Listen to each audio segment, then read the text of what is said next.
No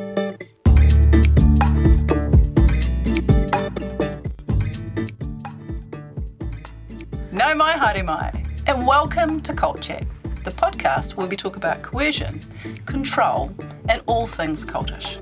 I'm Dr. Caroline Ansley. I'm a medical doctor. As a child, I lived at the Centrepoint community, a notorious cult in New Zealand, and now I run a website that advocates for the former children of the community. I'm Liz Gregory, and I run the Gloriavale Leavers Support Trust, and I'm privileged to walk alongside people after leaving this group as they embark on their new lives. And I'm Lindy Jacob. I'm a former member of the Exclusive Brethren, and I'm part of the Olive Leaf Network, a new initiative in Aotearoa to support leavers of high-demand religious groups. Come with us as we unpack the cult playbook. We'll be talking to experts and leavers of coercively controlling groups, and we will call for Kiwis to cult-proof their lives. Come with us as we traverse the cultiverse.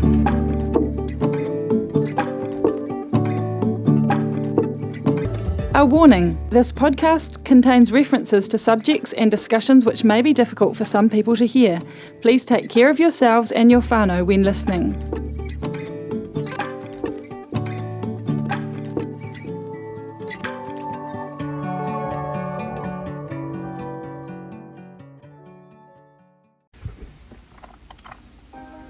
Hi, Caz here with my friend Anka Richter, who's the author of the fantastic book, Cult Trip. She's bringing us an exciting event this year. Thanks, Caz. Australasia, get ready for Decult 2024, the first cult awareness conference in New Zealand, happening in Christchurch this October. Are you worried about a friend or family member who's in a group that may be causing them harm, or do you have your own story? Then join us for a weekend with experts from around the world, where those who've left cultic groups can share their experiences and meet professionals who can help them. Head to our website, decult.net, for all the info. Come cult-proof your life at Decult 2024. I'll be there. Welcome back to Cult Chat. Today we're going to be listening to part 2 of Caz's interview with Sam Jahara, and then the three of us will be reflecting and discussing what we've just heard in part 2. So join us today. And I would like to just give a little trigger warning to our viewers and listeners today that some hard topics will be discussed, particularly around abuse of children and sexual abuse. So do take care of yourselves when listening, or of those around you who might be listening in as well. Grab yourself a cuppa and settle in for the interview. Welcome to Cult Chat. Today we're having a continuation of the conversation I had last time with Sam Jahara. I'm Dr. Caroline Ansley, and I'm really looking forward to continuing where we left off last time. Hello again, Sam. Hi, Caroline. It's such a pleasure to be here. Yeah, we finished a pretty tough emotional space. In our last part of the conversation, we were talking about some of their strong feeling of injustice and anger that you still hold, and I absolutely hold as well for the experiences I had. I just wanted to start with a quote from a book called Trauma and Recovery by Judith Herman, who I've been reading a lot of recently, and this book's all about trauma, and it parallels lots of different experiences, like people in prison, people in domestic violence situation, people in cults. And she says, "To the released prisoner, there is only one story, the story of atrocity. And there are only a limited number of roles. One can be a perpetrator, a passive witness, an ally, or a rescuer. Every new or old relationship is approached with the same implicit question: which side are you on? The victim's greatest contempt is often reserved not for the perpetrator, but for the passive bystander."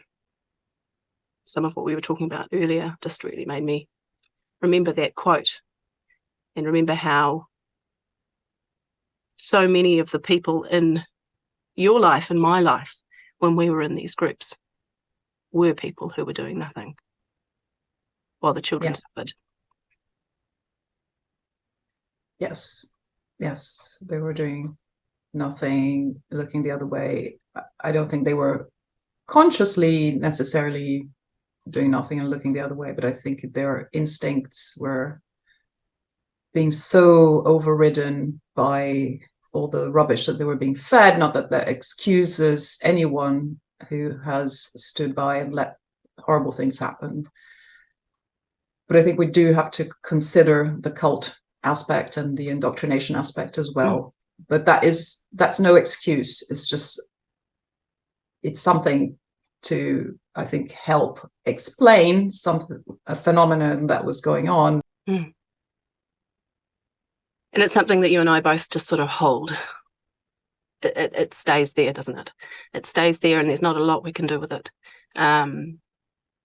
Yeah, it stays there, and I want to say something about that, because the build up to this interview, knowing that we were going to talk about what we are going to talk about, has been very hard, very hard. And I'm a psychotherapist. I've been a psychotherapist for 15 years. I've been in therapy for at least 10 years. I have a therapist currently. I am fully resourced. My husband is a therapist. He's hugely supportive. I have a network of colleagues and friends around me. So I would say that I'm someone who has a lot of resources around me. But what about the people who don't or who haven't? That's right. So if for me, I very much want to be here, and I want to be doing this interview, and I want to be talking to you as much as possible, because that helps me hugely. But it's hard. It's really hard. And here we are, 40 years later, 43 years later. And this stuff is still so present. So it never goes away. It never goes away. It never goes away. Someone once said to me that it's like an icon on a computer screen that pops open, and the aim is to move it from taking over the whole screen and popping open randomly and unsettling your world, to shrinking it down into the corner where you click on it and then it opens when you're ready, and you close it when you're ready, but it's always there. And I found that a helpful image, as at the time I was in the midst of a triggering event that was very much like what you've just described right now. Talking here, you and I, is a triggering event that pops that icon open.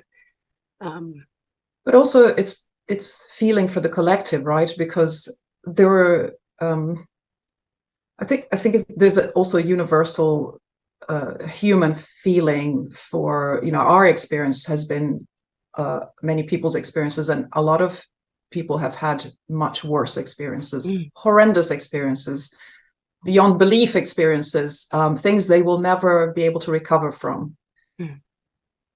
So I guess we are sort of lucky that we're professionals, we're able to sit here and talk about it, hopefully eloquently, about our experiences. There are people who are survivors of these cults who can't even articulate their experiences. They're so traumatized by it, because the trauma has been just so deep, and the intrusion and the abuse has been so horrible. And maybe the lack of protective factors to help them heal. Yes. Like those, so I'm angry for myself, but I'm angry I'm very, very angry on everyone's behalf, really, Well, I have to say, if this was for me, I wouldn't even be here.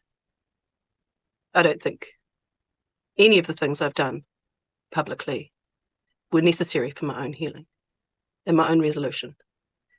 The thing that has made it it has been impossible for me to put this down is those children that I grew up with, the ones that you've just described, who are very much not okay. Those children were my friends. They were the kids I rode the bus with. Those were the kids who I rolled in the long grass with, and those are the children who I can't forget. And that makes me think of one of the former children of Centrepoint, who once said to me that there were only two options for Centrepoint kids after they left the community once they become adults. This person said to me, you were either totally okay or you were completely fucked up. No one ever wanted to be one of the completely fucked up ones. And I swore there because those were her words. This binary way of thinking, completely without any nuance, entirely fits within the cult way of programming a person. It serves to continue the narrative about the group, that the group wasn't causing any harm to people. It was just the weakness of the members that was the issue. The narrative does not serve the children either at the time or afterwards. And I believe that many former children of Centrepoint, and I presume the same goes for the Rajneesh children, that many former children carry such thinking into their adulthood, even if they've left the group.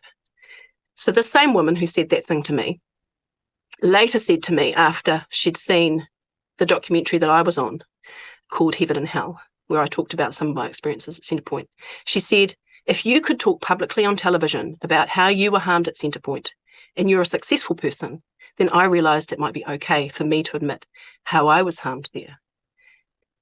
So have you struck this kind of armoured up binary thinking amongst the former children of Rajneesh, the former Sanyasin children? Yes, absolutely. Our experiences mirror a lot, and that's why, hence our connection.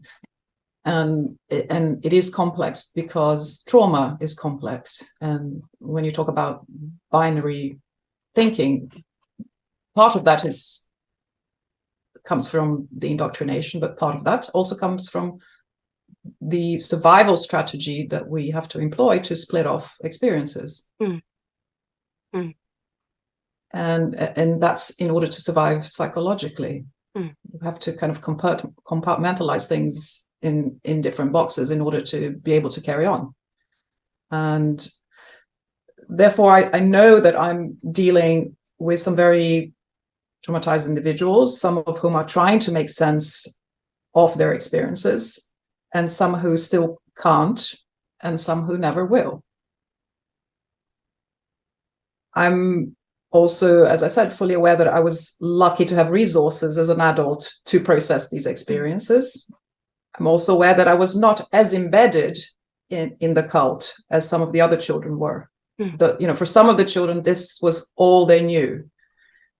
And still, by the way, some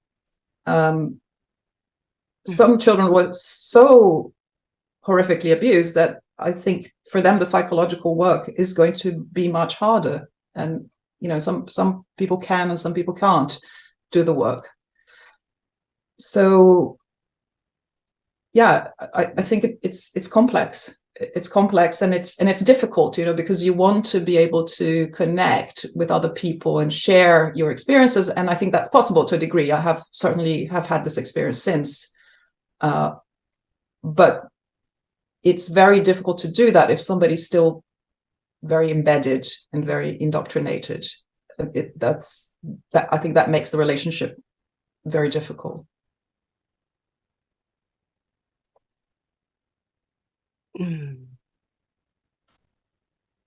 It's now 20 to 40 years, depending, or you said some are still in, so it's actually potentially still now.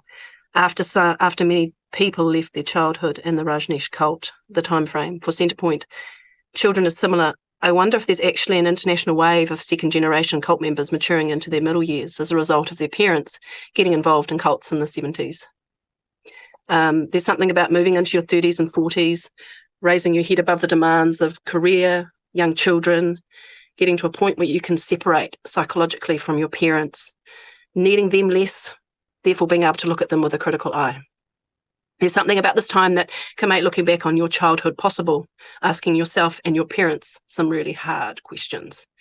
There's an awakening for some of the children who grew up in the Rajneesh communes happening right now, in much the same way as for former children of Centrepoint. There are revelations of abuse coming out, voices being brave enough to name what happened to them when they were children in the communes. What are you seeing right now, and how is it landing for you?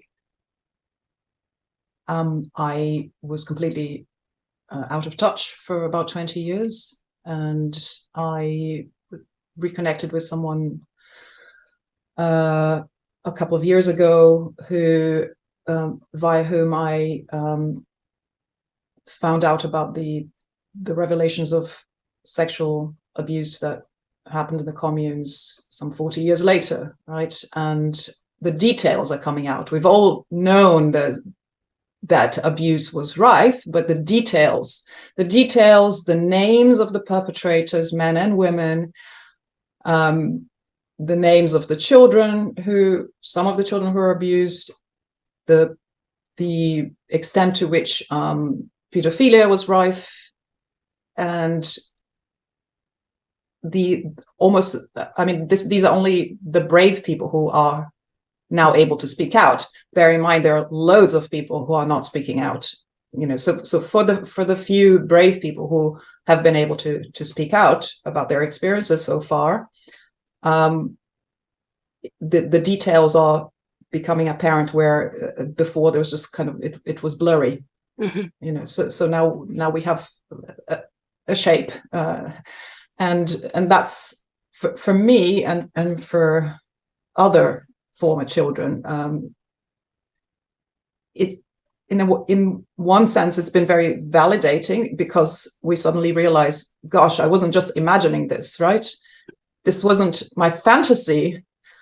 This was actually happening, and people all saying who it happened with. Mm-hmm. And these are very prominent people who everyone used to look up to, and probably still do if they're stupid enough. But so these were very powerful people within the communes, people who were very close to Rajneesh, Osho.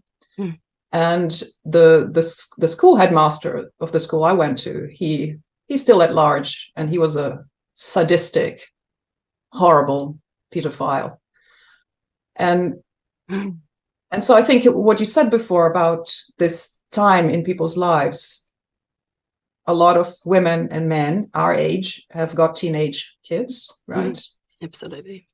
And a lot of the abuse happened with teenagers because they were seen as little adults, right? So very malleable. Yeah. So if you weren't into young children, there was plenty of sex with teenagers, underage teenagers. 12-year-olds, was happening. 13-year-olds. Yeah. Yes. Sex, I call it sex, it's rape. So I think the middle age is quite an important time, I think, for a lot of people. And if you have teenage kids, you're probably going to be getting in touch with some very difficult things, just especially women with teenage daughters, for example. I think that when you see your child's emerging sexuality and you see how innocent they are at that age, and you think of yourself at 12, 13, 14, and what you were on the receiving end of, or what your life looked like at that age, how unprotected you were, how vulnerable you were, how you didn't know anything about the world, and you were really relying on the people around you to protect you, and what they did was the opposite, or you were expected to go out in the world and fend for yourself completely, And there's another idea there that comes out that may not be so obvious, is when you apply the worldview that you learnt when you were a 12 or a 13-year-old, which we've already established is completely abnormal, dysfunctional, toxic, destructive, that worldview that 12 and 13-year-olds should be having sex as often as possible with whoever wants and be as available as possible. When you apply that worldview that's sitting in the back of your head because you haven't deprogrammed from it, you don't even recognize, because you absorbed it as right from the get-go. No one's ever challenged it. You didn't come to realize that was abnormal, because you didn't realize that what happened to you was abnormal. When your 12, 13, 14-year-old child is now emerging into their sexuality, and you start to think of their sexuality in that way because you don't recognize that your thinking is wrong, and someone else challenges you, and you go, no, hey, you can't start thinking that that's okay for your child. That's brutalizing to think that you could potentially go along with abnormal values or an ideal about your own child that you could impose without recognizing it, the value system that you were damaged by. that's another kind of trauma. Mm-hmm. Mm-hmm. I mean, it's worse when you don't recognize you're doing it, of course, but if you recognize that you're about to pass it on, Mm. and I guess many people don't recognize that they're passing it on. Yes, I've heard things like, oh, I was 14 and I had a relationship with this guy who was in his mid-30s, but he was very loving towards me, so I don't think I was abused. Yeah. You know, Snaps, he heard the same like thing. yeah. So it's a sort of weird cognitive dissonance. So you don't think your 14-year-old daughter, if she was having if a 35-year-old man wanted to go out with her, I mean, hopefully you would stop that, right? But it's a challenging moment, isn't it, for you to go, I need to protect my daughter, but I wasn't protected. There's this double pain there, a pain from your past, which has got nothing to do with your 14-year-old daughter. Yeah. But compromises your ability to care for her. And she deserves better than that. Neither of us have 14-year-old daughters, just so it's clear we're not talking about actual, because neither of us have daughters. That's right. Yeah. But I think that a lot of parents who, excuse me, a lot of parents who neglected their children and who let it happen, I think that I do believe that a lot of them were neglected and abused themselves, so they each of them bring their own histories into the mix. Again, no excuse, obviously, but you can see how that just passes down until it's resolved, if resolution is even possible, but resolved to the degree that you stop passing it on.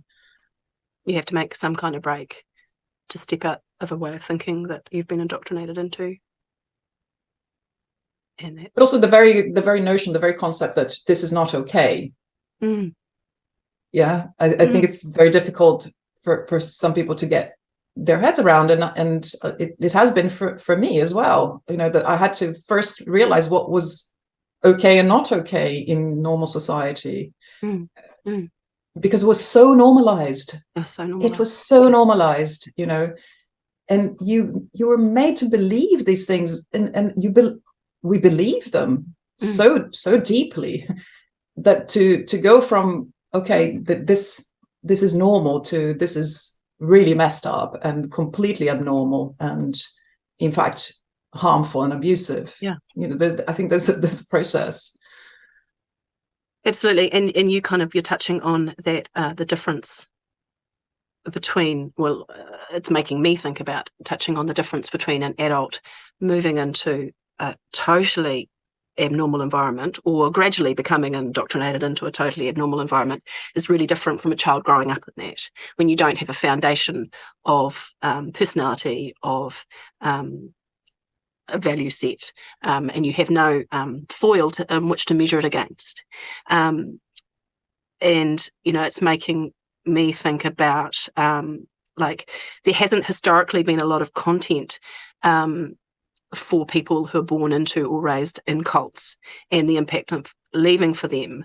Most of the content I've come across that's older than 10 years or so has been written for adults recruited into cults.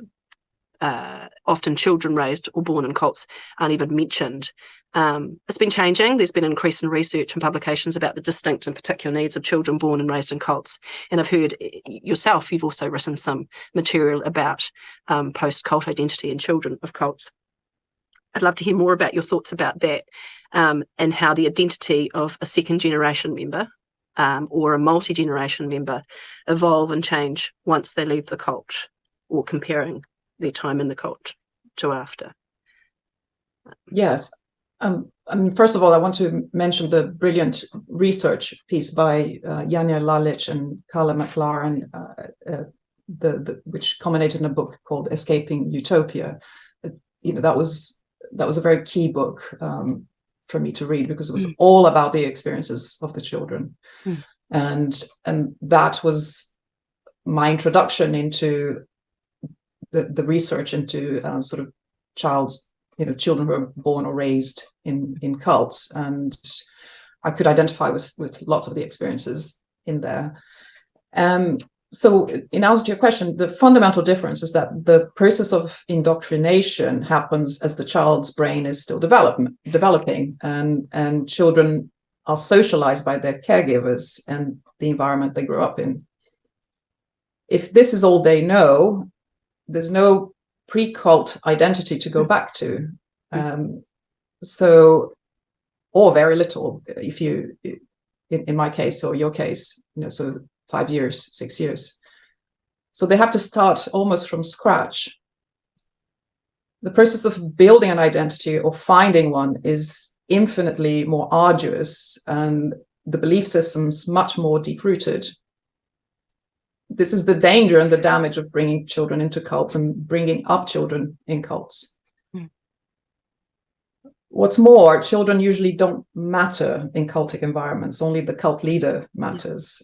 Therefore, post-cult identity also involves discovering that you can matter to others, that others can be trusted, that your thoughts and feelings are your own, and that things can belong to you, that you're entitled to your privacy, etc., etc. So, there's lots that has to be relearned, like boundaries, like what's normal sexuality, what are social norms, what does chit chat looks like, and I don't know, the language that we grew up with, so kind of to learn the language that is spoken in the world, just the expressions, the way people used to talk to each other.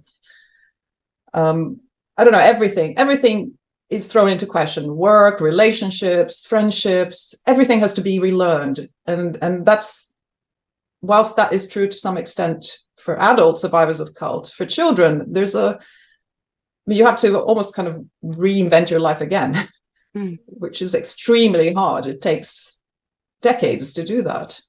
And it's not the same as, say, if you lived on another planet and you came to this planet and you had to learn the ways of doing things, because in addition, you also were taught that you didn't matter, and everything around you was designed not for you. And how do you grow up, and how do you attach, and how do you learn identity and a sense of self and a sense of autonomy and a sense of safety when the eyes of the caregiver, whose job it is to fundamentally nurture self, identity, autonomy, safety, is elsewhere, all the time elsewhere. And they're not just passively elsewhere, they're being dragged elsewhere. And you are fundamentally a threat. Your attachment, your primary biological attachment to mother or father, is a threat. You, a toddler, a preschooler, a 7-year-old, a 12-year-old, you are actually perceived as a threat. And so that is very different from growing up on another planet and having to adapt to life here on Earth. You have everything about your self and your foundation of self has been actively destroyed, if there was anything that had been built. So your platform is like a swamp, filled with debris that you have to extract. You have to dredge that land up and put new land down. You're not just walking into neutral territory where you have to build up first. You have to actually, what's it called when you you turn swampy land into land that you build on? It's that process I'm thinking of. And I think fundamentally these people struggle so enormously. And as a practitioner, a health practitioner, what I see is people being labelled with pathology, borderline, bipolar, depressed, anxious, suicidal. I see pathology, and I don't see an understanding of a life lived in chronic trauma. Yeah. A life not just lived, but built. A personality built in chronic trauma. Yes, I mean, we can think about, extremely dysfunctional systems, dysfunctional family systems, or very abusive households, which is awful, and it leaves children very deeply traumatized and damaged for life. And I think that can happen on a small scale, that you're taught that you don't matter, that you're isolated from the world. This is sort of, the families sort of act in a very cultic way. They're isolated from society and so on and so forth. I think with cults, because it's happening on a large scale, because there's a whole, it's not just your family that believes that, but everyone else around you, your whole world believes something strange, and you go back into society and it is strange because nobody else believes that, and nobody else is following this leader, and nobody else believes in, most people don't believe in enlightenment and all the rubbish that you were led to believe. And mattering to people. If it, like, I was just thinking about my own life and moving around. Like, I think I went to something like 13 different schools growing up, just during my school years, and in a very short period of time. So there was no time for friendships at all. And these were, 13 different schools in about 5 different countries. So the language was also not my own. So no friendships, no language. In a space of, I don't know, 5 years, I was going to school in Brazil, or having a life in Brazil at 6. Then I went back when I was 11. I was a completely different person. I hadn't followed the trajectory of my peers. I didn't know what they were wearing, what kind of music they liked, or I literally felt like an alien. Because there was no, and then I had all these experiences that I couldn't talk to anyone about, because who's even going to believe or be able to relate to that? Nobody. And meanwhile, all of those important developmental tasks that your parents were supposed to be nurturing you through hadn't been happening as well. So it's not just trauma, it's not just the loss, it's the basic developmental steps to move you from a dependent infant to an independent adult that hadn't been happening because you didn't matter. The eyes of your caregiver were elsewhere. They weren't doing the jobs that needed to be done to create an adult. And nobody stepped in. I mean, of course, I didn't want anyone to raise me. I wanted my parents to raise me, or at least my grandparents, or at least extended family. But the people who were supposed to step in, they didn't know what they were doing. So there was no one to fill that gap. Not that gap can ever be filled. So the pain of abandonment and separation, and not seeing your parents. I think when I was in Medina, I was 9. My brother was 4. Do you want to talk more about Medina? Yeah. So for a 9-year-old, it was very painful to not see my mother and or my parents, or to be away from home, to be in that isolated, strange environment. Anyway, I can't imagine even what it was like for my brother, and he doesn't really talk about it, so I'll never know. So it's to recover from that, and then we went back into society, or went back to Brazil and into the world, and nobody talked about it. It's like, okay, you've had these wonderful experiences, you travel around the world, you stayed in this school, and you went here and there and everywhere. So you then go back into society, traumatized, completely confused, feeling like an alien, and nothing is integrated because you're led to believe that it was all amazing. Yeah. So you were talking there about the time you spent in the school in England called Medina, that you were there for about a year. Is that right? Yeah. When you were 9, your brother was 4, and you lived there by yourself in a school, and I'm using air quotes here, which was a whole lot of other children with some adults who were as you mentioned earlier, stepping into those roles, but they weren't really doing any kind of useful role.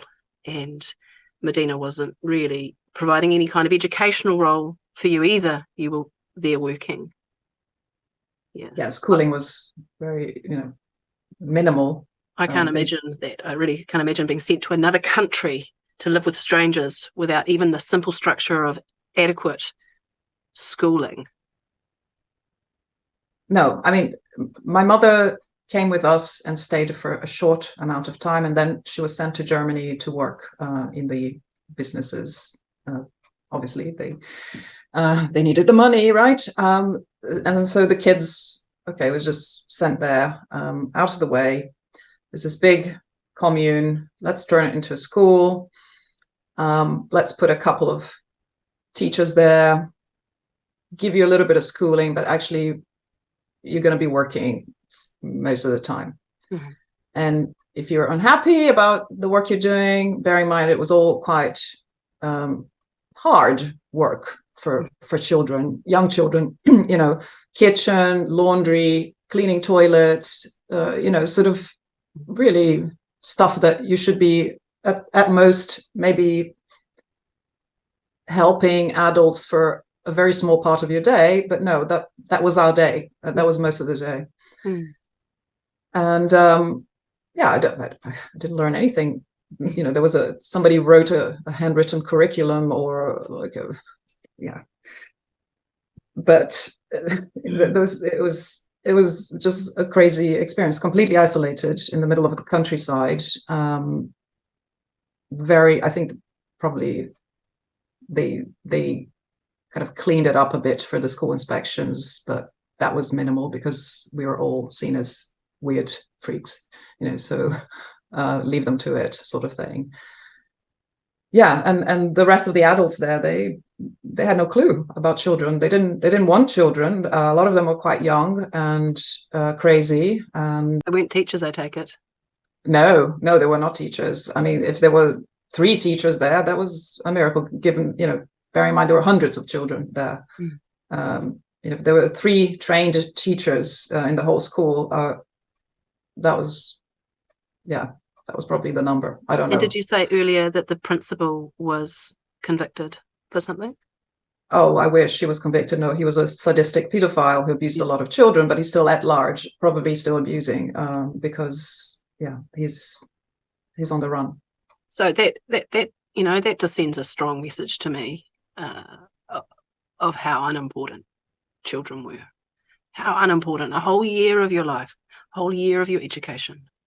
There's no need for you to be watched and protected, to be invested in, to be looked after, entertained, felt safe. I mean, I was there for a year. Some children were there for the whole time, 5 years or something like that. That's what I mean. I was there for a year. I was in Germany and the Netherlands before that. I spent a lot of the time before that with my parents. Some children were literally there for in that sort of environment, separated from their parents. They grew up throughout their lives. That's how they spent their lives. I went to Brazil. I went back to Brazil and it all finished or imploded, and I had a sort of normal life. My parents still following Rajneesh, but we went back to normal school. But some other children, no, they stay. They went somewhere else, and then probably somewhere else after that, and never left that cultic environment. Hello, everyone. Hello, my ladies. I'm feeling real vulnerable here. That interview was pretty full on for me. And like I said in the last episode, it was not an interview between an interviewee and someone doing the interviewing. It was a chat between 2 actual friends who've shared a hard story. So I'm sitting here vulnerable, wanting to know what you thought of it. Oh, Kaz, it's so generous that you two would have that conversation and let us listen in, because you've really helped me. I know you would have helped others who've experienced these things.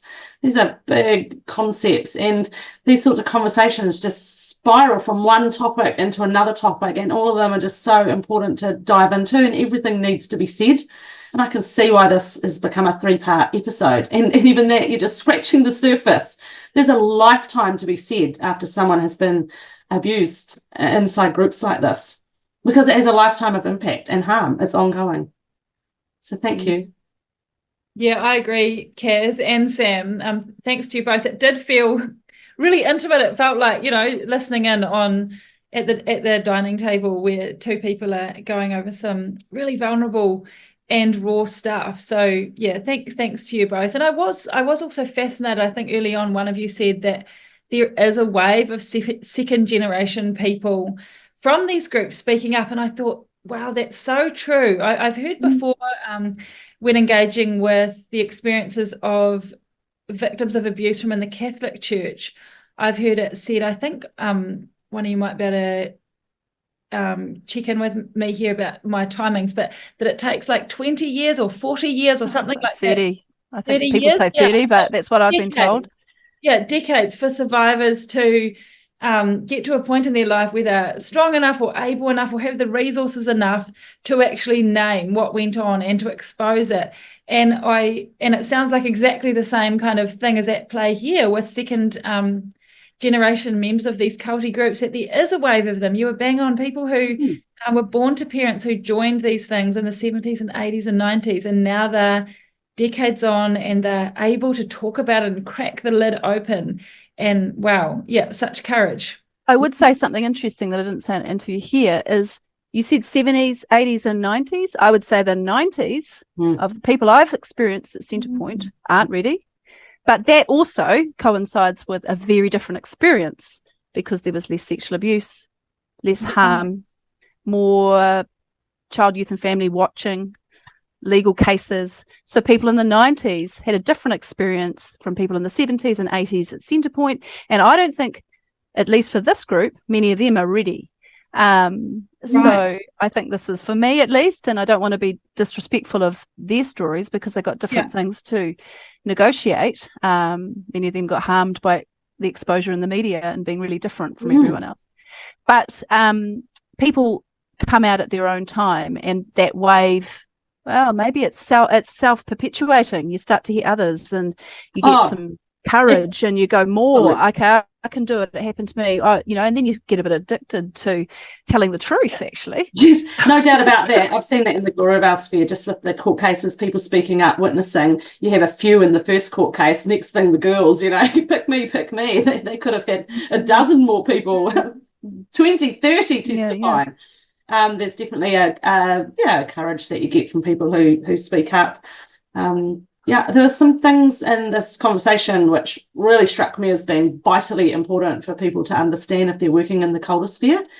And so one of them was the pre-cult identity concept. And I know it's something we've touched on in previous episodes, and we will continue to do that. The fact that when you leave a group, you need to discover yourself. And that is a really long process. And that's why the recovery process takes years, because you are building from scratch an entire personhood, whereas someone who was a recruit may have had one prior, and they still need work to go back to it. But just the slow from childhood, undoing. You got to undo. You're not just like a blank slate. You're undoing damage done. Really, and then redoing. Powerful concept. So it takes longer. And I always think about people who say, they've been out of a high demand group for a year. I've put all that behind me. I've put all that behind me, and I'm moving on. And it's really difficult. You don't want to say you haven't put it behind you, and you can't actually. Sam says that in this interview that this idea, which I found fascinating, because she's a therapist, she's not just a survivor, she's also a therapist dealing with people who have had trauma. And she talks here at some point about she thinks that people are often too premature to decide that they have sorted stuff out. And in my experience, until I was 39, and I'm a bit older than that now, I thought I had put this all behind me. Honestly, I really did. I thought, nah, that stuff's sorted. And I really believed it. And then I got triggered by some media stuff, and it all unraveled. So sometimes we can only sort of strike the top layer, and maybe we can go into the next layer, and maybe all the layers underneath are actually just in darkness until something in us is ready. Makes us more ready. Yeah, that is. Or they're never ready. People never do. Some people. Yeah, there's all those mechanisms in the brain as well, just to protect you. Like it's kind of like knows when you can cope with a little more, perhaps, or maybe you're just physically unwell, and that impacts your ability to mentally work through things. I think that whole pre-cult identity, she used words that Glorabelle leaders use. Lindy, I'm sure you probably used it, that you felt like an alien when you first came out here. The expressions of culture were so unfamiliar. You know, you were reinventing yourself or inventing yourself for the first time. What'd she say? Dredging up the swamp. Now that was my That was yours, Caz. I liked that. It's just like, it's so deep and so complex. You don't even know the waters you're swimming in, and you come out here to unfamiliar waters. And the feeling like an alien thing, was that quote sort of stood out to me too. And I can't remember if I've shared it on air, but it reminds me of one of the times in the first few months after leaving, when I very much felt like an alien. You know, I didn't know, I'd never listened to any recorded music before, so I didn't know how to work the radio or what movies people had grown up watching and all that sort of thing. And I remember being with a fellow employee who was trying to make small talk with me by asking me questions like that. And I was really awkward because I didn't want to say, well, I've come out of this like culty group, and so I can't answer you, because she was like turning on the radio and she's like, what station do you like? And I was like, I don't know, like I literally didn't know what to say. And then she's like, so what movies do you like watching? And, you know, so have you been to any concerts? And finally I was like, I can't get out of this, like I have to say.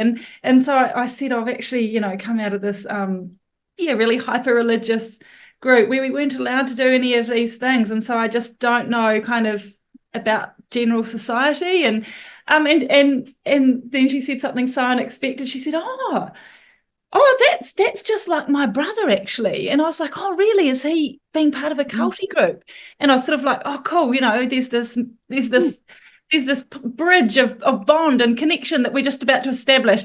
And she said, no, he hasn't. No, but he's been in jail for 15 years and he's just come out of jail. Oh wow, I think there's a lot of truth in that actually.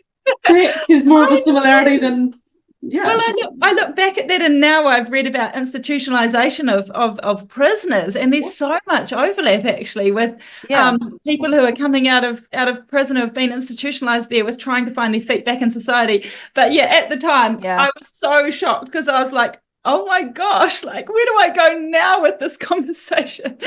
That's really interesting. That's got me thinking about, let's say a prisoner coming out of institution needs to go to therapy, and the therapist spends the whole time trying to deal with the childhood trauma and whatever. But what about the impact of living in prison? Yeah, would they ignore that though? That's more understood and recognised as a high risk context. Context. It is now, maybe not 20 years ago, but it is now. Yeah. And maybe that's the link we need to make with cult therapists. You need to be thinking about this concept. I was just thinking about some of the things that Sam said. She talked about, and I really identified with this idea that she also identified with the idea that you need resources to survive and make sense of the events. And she talked about having a good marriage and having a stable job and having really good relationships. And that's something that's weighed on me heavily for, you know, it's actually a lot of the reason why I'm doing this, to be honest, is when you think that you can talk because you did survive and you didn't get absolutely destroyed by it. Maybe you should do something. And I know that is something that many people can't even consider. But someone said to me once, I don't know if I've said this already, I may have, I tend to repeat myself. You were harmed enough for you to understand, but not so much that it destroyed you. And other people might hear that and go, well, that's quite an insensitive thing to say. But I didn't experience it as such. I experienced it as, having a reason to have a voice and why I should have a voice. That's so true. Yeah, that's so true, Caz. I really tautoko what you're saying there, because I feel like that. I feel like I looked at myself a few years ago and was like, I've got the resources to step into this space of advocacy work for others who I can see falling off the bandwagon and they can hardly pick themselves up. But I've been really privileged to have relational, financial, mental, emotional resources at my fingertips that I can draw on to stand up and do something. So yeah, I totally agree. Yeah, and when she talked about it, she said it's because we have feeling for the collective. Yes.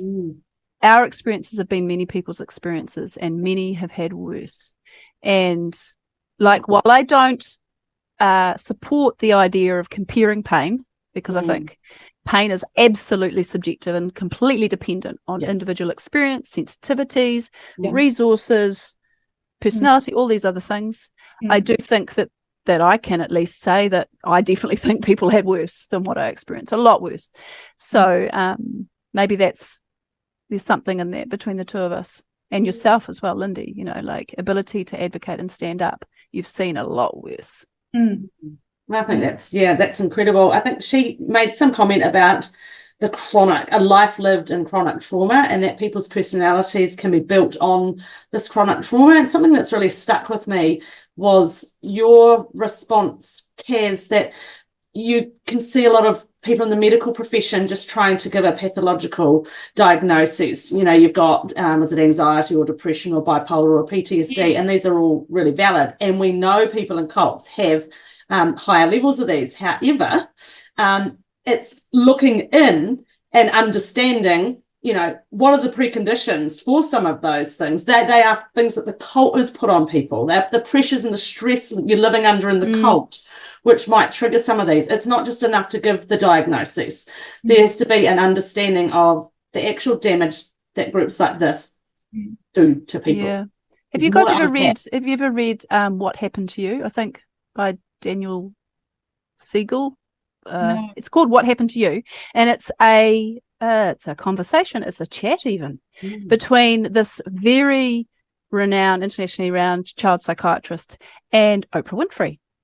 And she talks about all of her history of trauma. She's a vocal advocate for honesty around these topics, and he uses her in this conversation that's written down. He uses her anecdotes and her thoughts to bounce out some clinical and scientific facts. But all throughout the book, what happened to you is the question. And that is a question. I mean, I'm no trauma expert. I'd love to hear more from the experts that we'll be hearing from soon on this topic.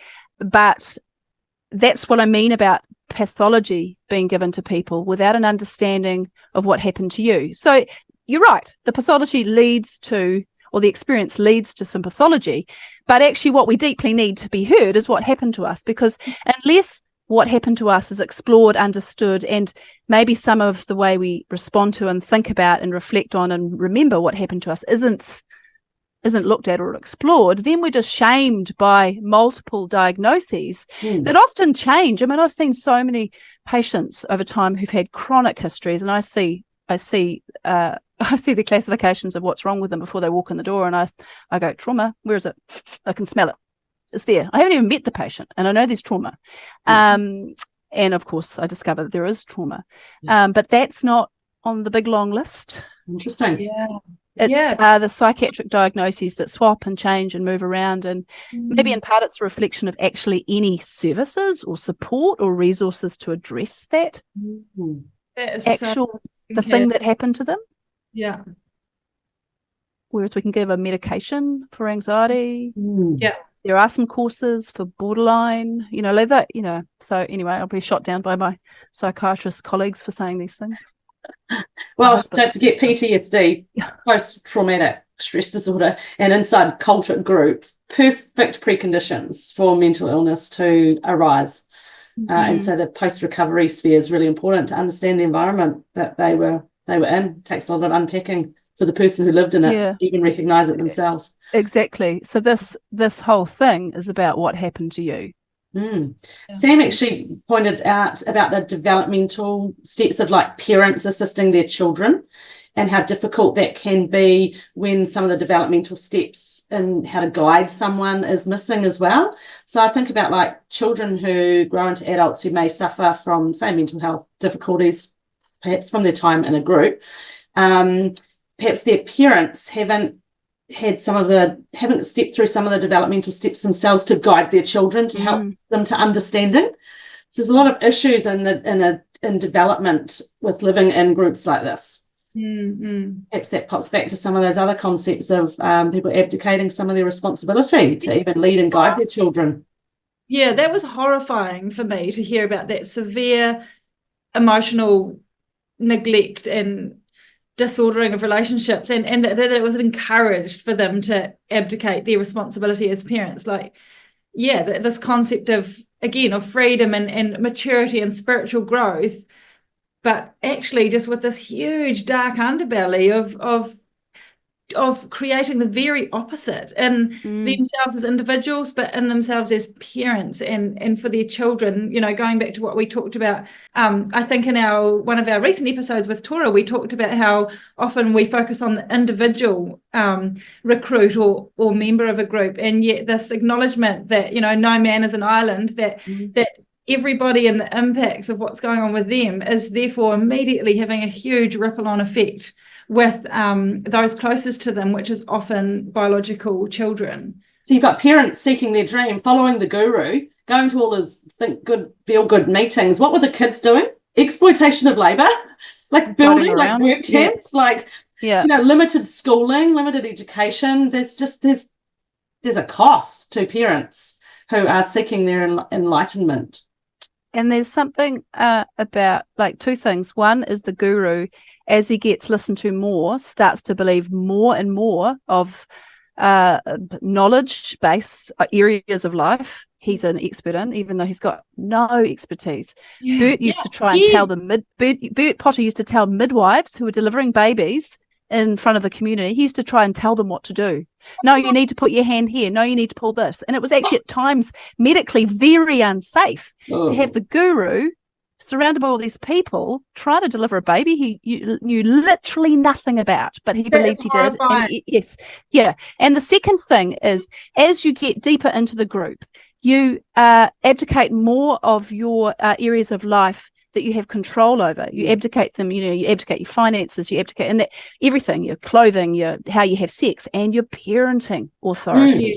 You abdicate that over too. So that's dangerous. You've given it away because that's part of the whole process of getting sort of slowly entrapped by the group until eventually you're completely exploited and you can't leave and you've got no choices or freedoms. Plus someone who actually is quite confidently willing and able to expand their